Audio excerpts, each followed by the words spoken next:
نحمده ونصلي على رسوله الكريم اما بعد فاعوذ بالله من الشيطان الرجيم بسم الله الرحمن الرحيم رب اشرح لي صدري ويسر لي امري واحلل عقدة من لساني يفقهوا قولي۔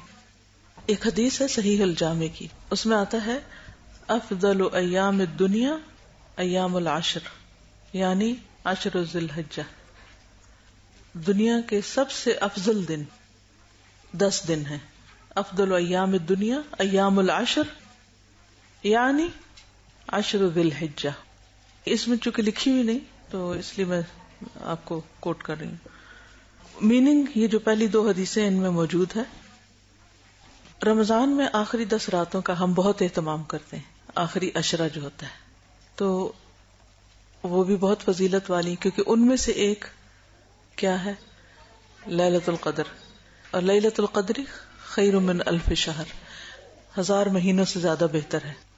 اور دنوں میں سے یہ 10 دن جو ہیں ذوالحج کے 10 دن یہ بہت افضل ہیں۔ افضل ایام الدنیا یعنی دنیا میں یا سال میں آپ یوں کہیں کہ جتنے بھی دن ہیں ان میں دن ڈیز یہ سب سے افضل ہیں۔ اور جیسے یہ حدیث پہلے پیج پہ لکھی ہوئی ہے باہر کے، رسول اللہ صلی اللہ علیہ وسلم نے فرمایا کسی بھی دن کیا ہوا عمل اللہ تعالیٰ کو ان 10 دنوں میں کیے ہوئے عمل سے زیادہ محبوب نہیں۔ تو صحابہ نے پوچھا کہ اللہ کے رسول صلی اللہ علیہ وسلم جہاد فی سبیل اللہ بھی نہیں؟ آپ نے فرمایا جہاد فی سبیل اللہ بھی نہیں، ہاں مگر وہ شخص جو اپنی جان و مال کے ساتھ نکلے اور کچھ واپس لے کر نہ آئے۔ اسی طرح ایک اور حدیث ہے کوئی دن اللہ تعالیٰ کے ہاں ان 10 دنوں سے زیادہ عظمت والا نہیں، اور نہ ہی کسی دن کا عمل اللہ تعالیٰ کو ان 10 دنوں کے عمل سے زیادہ محبوب ہے۔ پس تم ان 10 دنوں میں کثرت سے تحلیل لا الہ الا اللہ، تکبیر اللہ اکبر اور تحمید الحمدللہ کہو۔ اب آپ دیکھیے کہ ان 10 دنوں میں کون کون سے دن آتے ہیں۔ ان میں جو بہت زیادہ فضیلت کا دن ہے وہ یوم عرفہ ہے، 9 ذی الحج کا۔ اور یوم عرفہ جو ہے یہ وہ دن ہے جس میں سب سے زیادہ انسانوں کو آگ سے آزاد کیا جاتا ہے۔ وہاں لیلۃ القدر ہے اور یہاں 9 ذی الحج ہے۔ لیلۃ القدر پتہ نہیں کہ کون سی رات ہے، کوئی بھی ہو سکتی، اس کے بارے میں ہم 21، 23 ایون پورے عشرے کی بھی کوئی رات ہو سکتی، لیکن 9 ذی الحج کا تو سب کو پتہ ہے، یعنی کہ گارنٹیڈ ہے کہ یہ 9 ذی الحج ہے۔ تو اگرچہ حج پہ جانے والوں کے لیے خوشخبریاں زیادہ ہیں، ظاہر ہے کہ وہ اتنی قربانی کر کے اللہ کے راستے میں پہنچتے ہیں، لیکن جو لوگ حج پہ نہیں جاتے ان کے لیے بھی یہ دن بہت اہم ہے۔ اور اس میں اگر ہم روزہ رکھتے ہیں، ویسے تو کوئی بھی عمل کرے، نماز، روزہ، حج تو خیر نہیں کر سکتے، زکوٰۃ، لیکن کوئی بھی عمل کرے تو وہ ان 10 دنوں سے اجر و ثواب کے اعتبار سے بہت ہی زیادہ عام دنوں کے مقابلے میں بڑھ جائے گا۔ لیکن خصوصی طور پر روزہ جو ہے اس دن کی عبادت ہے۔ تو عرفات والوں پر اللہ تعالیٰ فخر کرتے ہیں، یہ سارے لوگ اپنے گھر بار چھوڑ کر اور غبار آلود اور تکلیف اٹھا کر کس لیے جمع ہوئے ہیں اس میدان میں؟ اللہ سے دعا مانگنے کے لیے، اپنے گناہوں کی معافی چاہنے کے لیے۔ تو جس کا وہ دن قبول ہو جائے اس کو حج مبرور نصیب ہوتا ہے، اور اس کا بدلہ جنت کے سوا کچھ نہیں۔ اور جنت کی قیمت اس کائنات میں جتنی بھی چیزیں ہیں، جتنی بھی، ان سب میں ایکسپینسو چیز جو ہے سب سے زیادہ مہنگی وہ جنت ہے۔ الا ان سلعۃ اللہ غالیہ۔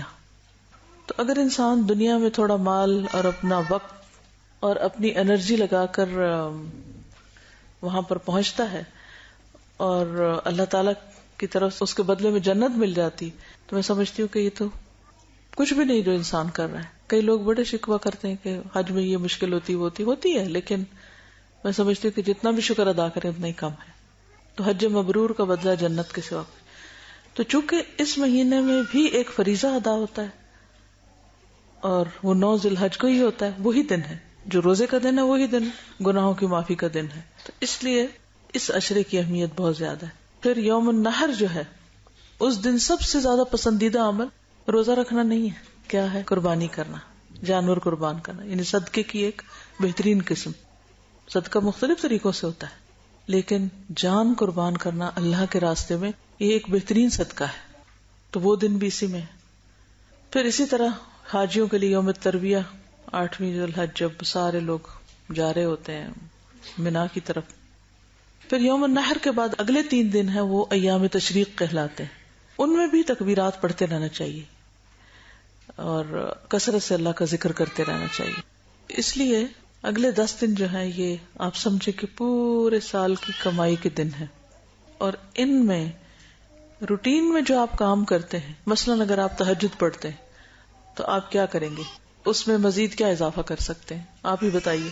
طویل قرات کر لیں گے. اور تہجد کی بات کری، میں بالکل شروع کر رہی ہوں دن کو، کیونکہ 10 دن میں آپ نے اچھے اچھے کام کرنے. تو سب سے پہلا کام صبح کیا ہے؟ اگر تہجد نہیں پڑھتے تو تہجد پڑھ لیں. تو گویا آپ نے ایک ایکسٹرا کام شروع کر دیا. اگر آپ تہجد پڑھتے ہیں تو کیا اضافہ کریں گے اس میں؟ قرات لمبی کر لیں یا تعداد ذرا زیادہ کر لیں؟ اگر 2 نفل پڑھتے ہیں تو 4 پڑھ لیں، 4 پڑھتے 6. ویسے تو 8 مسنون ہے، لیکن پھر بھی بعض اوقات ایسا ہوتا ہے نا، انسان کہتا ہے 8 کا لمبا اتنا نہیں. تو کم از کم تعداد میں ہم اضافہ کر سکتے ہیں. اور اس کی کوالٹی، یعنی کوالٹی اینڈ کوانٹٹی، یہ 2 لفظ یاد رکھیں. ان 10 دنوں میں جو آپ کام کرتے ہیں یا اس کی کوانٹٹی بڑھا دیں یا اس کی کوالٹی بڑھا دیں، ہو سکے تو دونوں ہی بڑھا دیں.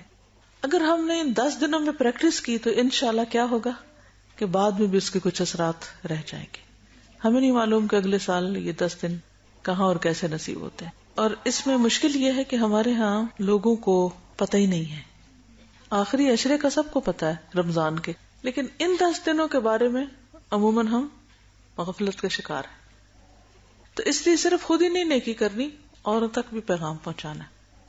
مثلاً آپ ان کو یہ کاغذ دے سکتے ہیں، لیکن صرف دے کے نہ آ جائیں، ان کے ساتھ بیٹھ کے تھوڑا سا پڑھ بھی لیں.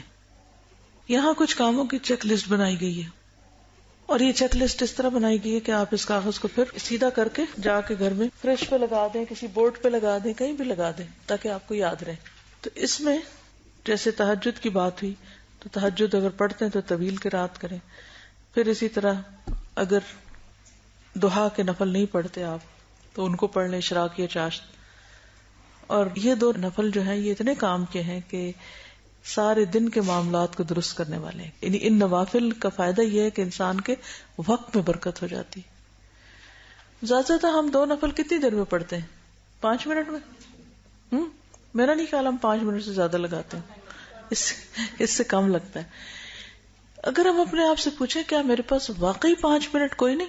ہم بہانہ کرتے رہتے ہیں، ٹائم نہیں، یہ کام ہے، وہ کام ہے، بچے رو رہے ہیں، فلاں ہے. ٹھیک ہے، سب کچھ ہے، مانتے ہیں بہت کام ہے ہم کو، لیکن کیا جب بھی کوئی کام نہ کرنا کو دل چاہے نا تو اپنے آپ سے خود پوچھا کریں کیا واقعی، کیا یہ سچ ہے کہ میرے پاس 5 منٹ کوئی نہیں؟ صبح زوال سے پہلے واقعی 5 منٹ کوئی نہیں کہ ہم 2 رکعت پڑھ لیں؟ ہے نا ٹائم. لیکن ہم ایک معمولی سی کال بھی جو آتی ہے نا ہماری 5 منٹ سے کم نہیں ہوتی. 5 میں تو چھٹ جائے جان بڑی بات ہے.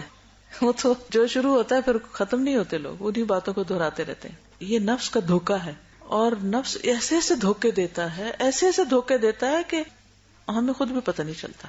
تقویٰ ہو دل کے اندر تو آنکھیں کھلتی ہیں انسان کی بصیرت. جب بصیرت جاگتی ہے نا پھر دھوکے سمجھ آتے ہیں.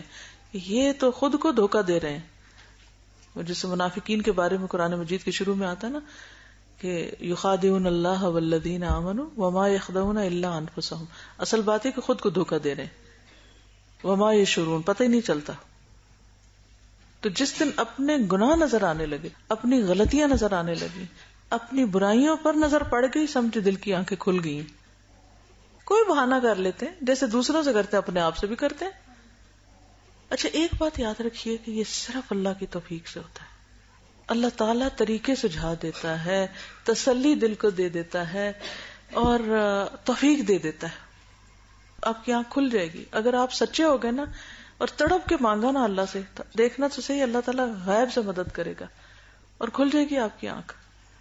اور پھر اس کو کیلکولیٹ کر لے کر اگر ادھر یہاں نہیں سوئے تو یہاں سو جائیں.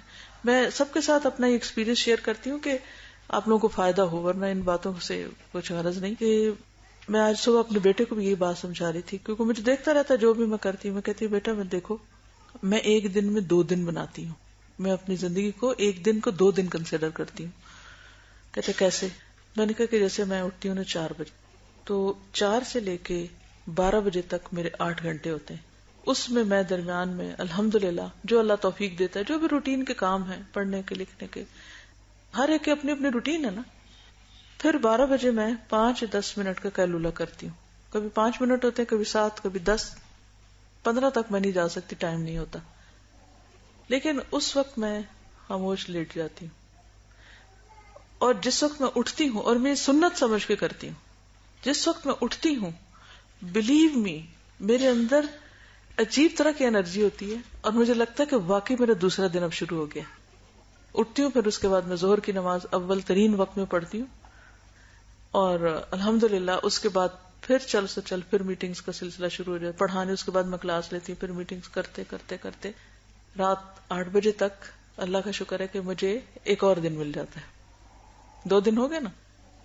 8 بجے کے بعد پھر میں وہ کام کرتی ہوں کہ جس میں مجھے بہت زیادہ مینٹل انرجی نہیں چاہیے ہوتی. ادھر تو چیزیں ٹھیک کر لی، یہ کر لیا، وہ کر لیا. کبھی ضروری بہت پش ہوتی ہے کام کی تو کچھ اور بھی کر لیتی ہوں. پھر 10 بجے تک الحمدللہ پھر سو گئے. تو اسی طرح، اور یہ اگر آپ سنت پر عمل کریں گے تو تبھی آپ کو یہ سب ملے گا. اور سنت سمجھ کے ان چیزوں کو کریں. اور پہلے میں یہ جو قیلولہ تھا نا، میں نہیں کرتی تھی. میں کہتی تھی ہائے نہیں، کوئی ٹائم نہیں لیٹنے کا اس وقت، اور یہ کام ہے اور وہ کام ہے، ایسا ہے ویسا ہے.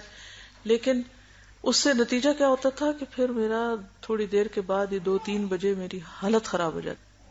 اور میں پھر لوگ کیا کرتے ہیں، جیسے حالت خراب کر کے پھر جا کے لیٹتے ہیں، جو سوتے ہیں نا، پھر شام کو اٹھتے ہیں. جب شام کو آپ اٹھیں گے، آپ رات 9-10 کیسے سوئیں گے؟ اگر 9-10 آپ سو نہیں سکے تو آپ صبح کیسے اٹھیں گے؟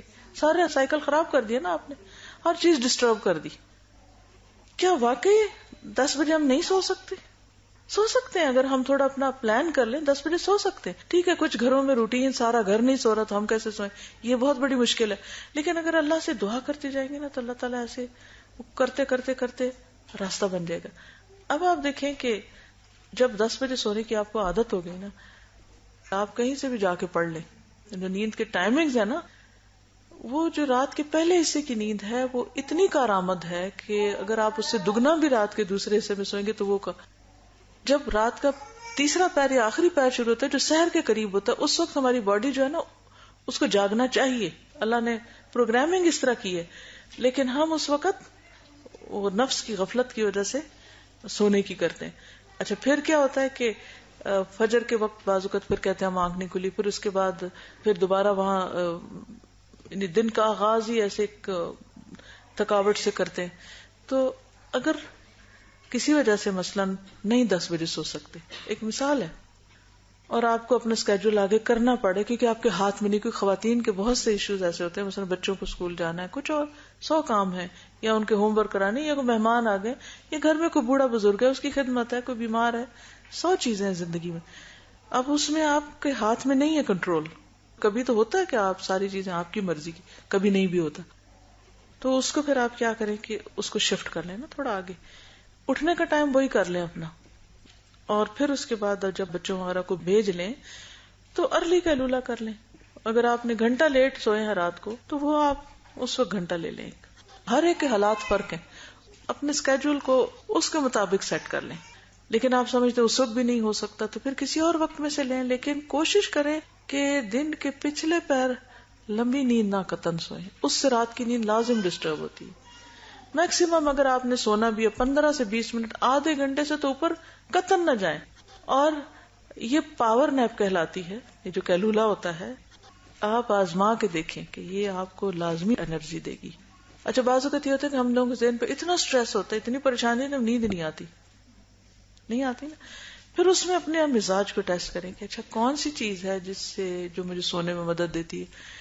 کیا کسی سے بات کرنا، یا کچھ پڑھنا، یا کچھ سننا، یا کچھ کھانا. مثلا دودھ کا ایک گرم کپ پی لیں تو بعض لوگ سوچ لیں. پھر مزاج فرق ہے. اب مثلا آپ دیکھیں گے کہ بعض اوقات آپ کا اور آپ کے ہسبینڈ کا مزاج بالکل اپوزٹ ہوتا ہے. ان کو ٹھنڈی چیز سوٹ کر رہی ہے، آپ کو گرم کر رہی ہے. وہ ایک دم سو جاتے ہیں، آپ گھنٹوں نہیں سو پاتے. وہ بہت ساری چیزیں ہوتی ہیں. پھر انسان ایک ہی فارمولا ہر ایک پہ اپلائی کرنے لگتا ہے. اس لیے میں آپ کو آپشن دے رہی کہ یہ مت کہیں کہ جو مجھے سوٹ کر رہا ہے وہ لازمی آپ کو کرے گا. لیکن اوور دا ٹائم اپنے دن کا احتساب کرتے کرتے، جائزہ لیتے لیتے آپ ضرور اس چیز کو کور کریں.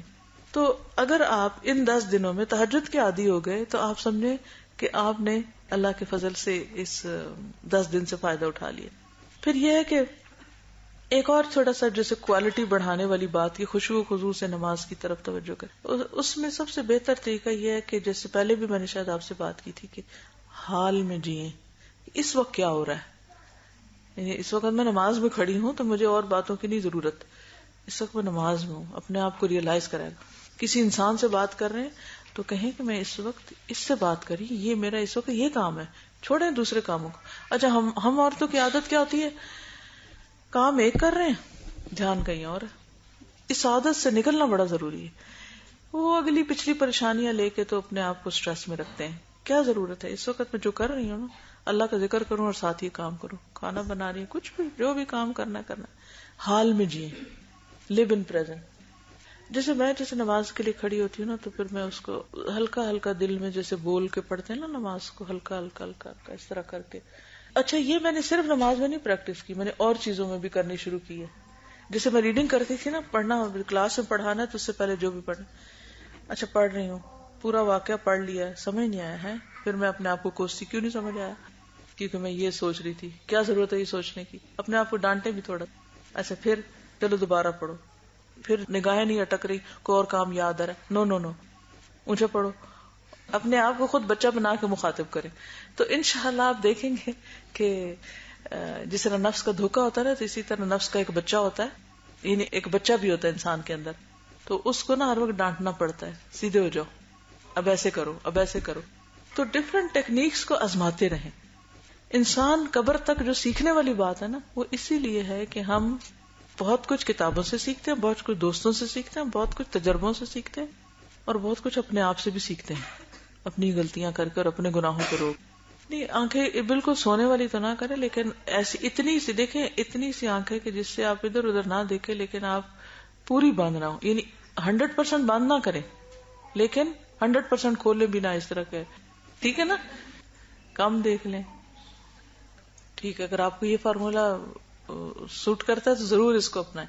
یعنی ہر بندے کا مزاج فرق ہے اور ہر ایک کو اپنے طریقے پر اپنے آپ کا علاج کرنا ہے. یہ اپنا علاج شروع کریں. چلیے, تو اس میں آپ دیکھیے کہ یہ جو کرنے کے کام ہیں ان کو آپ آؤٹ لاؤڈ پڑھیں گے گھر جا کے اپنے بچوں کے ساتھ, ہسبینڈ کے ساتھ, بہن بھائیوں جو بھی آپ کے ساتھ رہتے ہیں, اور ان کو کوشش کریں گے کہ ان دنوں میں آپ نے کرنا ہے. پھر الوداع کے اندر اجتماعی قربانی بھی کر رہے ہیں کہ جو دور دراز کے علاقے جہاں لوگوں تک گوشت نہیں پہنچتا وہاں پہنچانے کا الحمدللہ بندوبست کیا گیا, تو اس میں آپ حصہ بھی لے سکتے ہیں. پلس یہ ہے کہ ہم تکبیرات کے بینرز اس وقت اللہ کا شکر ہے کہ مختلف جگہوں پہ لگوا رہے ہیں کہ لوگوں کو اویئرنیس ہو کہ ان دنوں میں کرنے کا کام کیا. تو ایک حدیث اور اس کے ساتھ تکبیر لکھ کے, مثلا بھی صبح مجھے کراچی سے فون آیا کہ انہوں نے ایک بل بورڈ, ساری کلاس نے مل کر ایک بل بورڈ لیا, اس کے اوپر ذی الحج کا پیغام لکھیں گے, اور 200 اسمال وہ لیے ہیں پورے اس کے ایریے میں. پولز کے اوپر نہیں لگے ہوتے جو وہ جیسے سڑک پہ جاتے ہیں ایڈز کے لیے ہوتے ہیں, 200 وہ اور ایک بل بورڈ. اور ہم نے ان کو ڈیزائن یہ بھیج دیا تکبیرات کا, اور وہ اس کے اوپر وہ لگا دیں گے. ایک ہی ایریا میں سارے لگا کے فارغ نہ ہو جائیں, وہ مختلف ایریاز میں لگائیں. تو الحمدللہ ان لوگوں نے ایک طرح سے کمپین شروع کر دی ہے کہ ہم لوگوں کو اس کی اویئرنیس دیں گے. آپ دیکھیے جب محرم ہوتا ہے ہر طرف ایک کمپین چل رہی ہوتی, ربیع الاول ہوتا ہے کمپین چل رہی ہوتی. تو جو 10 دن اللہ نے اتنی فضیلت والے بنا, رمضان میں بھی پھر کچھ نہ کچھ لوگ روزے کے احترام میں کچھ کر لیتے ہیں, مگر یہ 10 دن پتہ ہی نہیں. تو سنت زندہ کرنی ہے ایک طرح سے. ٹھیک ہے, تو اپنے کلیگز, ساتھی, دوست, رشتے دار, فرینڈز, اور ان دنوں میں جسے صدقہ بھی کرنا ہے تو بیسٹ صدقہ کیا ہے؟ ٹھیک ہے, کھانا کھلانا بھی ہے اور بھی سارے کام. ایک تو قربانی کی بات ہے, دوسرا یہ کہ آپ مختلف لوگوں کو کارڈز, کیسٹس, اس طرح کی چیزیں جو ہیں وہ اگر دیں گے تو وہ آپ کا صدقہ بھی لکھا جائے گا, علم بھی بانٹا جائے گا, سنت بھی زندہ ہوگی, کئی فائدے ایک جگہ پر اکٹھے ہو جائیں گے. کینیڈا میں ہم نے اسی طرح وہ ایک خاص قسم کے وہاں ڈالر شاپ ہوتی ہے نا, تو اس سے ملتے ہیں کوائن ڈالنے کے باکسز, تو ان کے اوپر اسی طرح ریپر اچھے اچھے لگا دی. جیسے کھلے منہ کے جیسے جیم کے جارز ہوتے ہیں, ان کے اوپر اچھا سا ریپر لگا کے وہ آپ کسی کارنر میں رکھ سکتے ہیں, اس کو اوپر سے کٹ کر کے.